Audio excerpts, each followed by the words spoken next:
मो झील बोलगड़ परमानंद college chemistry lecture हे 15 तारीख नवेम्बर रु अपॉइंटमेंट पाई किंतु 22 तारीख को मेसेज खुद प्रिंसिपल प्रदीप कुमार दास मेसेज कर विभिन्न प्रकार मेसेज अशालीन मेसेज कर झील मत कि कहला कहला दिन पर काली रिसेंटली काली मत कहला कांदन वादन हो कहला मुझे चाकरी छाड़ी मोर चाकरी दरकार ना आठ प्रिंसिपल एमती कहला जो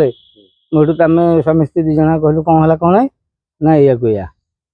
सब कहला कहला ताठू मुझे मेसेज देखिली मुझे आज्ञा मूर्ख लोक ना एत बाग मेसेज पढ़ी पारे जहाँ भी पढ़ी तापर सी कौन ए जस्ट 5-6 तारीख भितर हम ये 4-5 दिन भितर गोटे भॉइस मेसेज छाड़ी भॉइस मेसेज छाड़ा कौन ना मुझे कॉलेज ना तुम कौट अच्छ आमती देखा इच्छा हो मो समय भॉइस मेसेज छाड़ी से विरोध में मुझे थाना एफआईआर देव मुझे गोटे कॉलेज जो गोटे लेक्चरटे असुरक्षित ये साधारण झील पिला मैंने कौन होते अवस्था कौन हम ये कॉलेज कौन चली माने जो अध्यक्ष ये कौन पाठ पढ़ी अध्यक्ष होती ना मुझे शुणुची से कौन जो थे आमर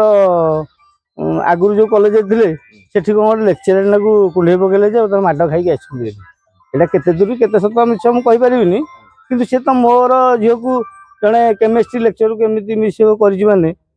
अनुमान आपरे साधारण अन्य छात्री मैंने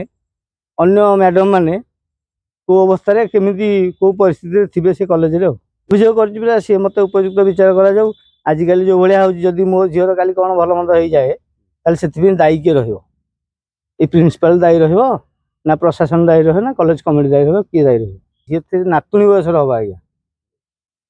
मुझे पुओ बयस हो पारे कि नातुणी बयस हम एमती व्यवहार देखा लोक एमती बास्टर लोक जदि कॉलेज रखा जाए कॉलेज साधारण परिवेश नष्ट हो सहित ये कॉलेज को कौन माने छात्री माने एडमिशन करने आसबे एक कड़े कौन कहते पिला आसुना एमती प्रकृति कले केमती आसो मुझे शुणा पाऊँ कौन 3-4 जन लेक्चर जो प्रिंसिपल को सपोर्ट कर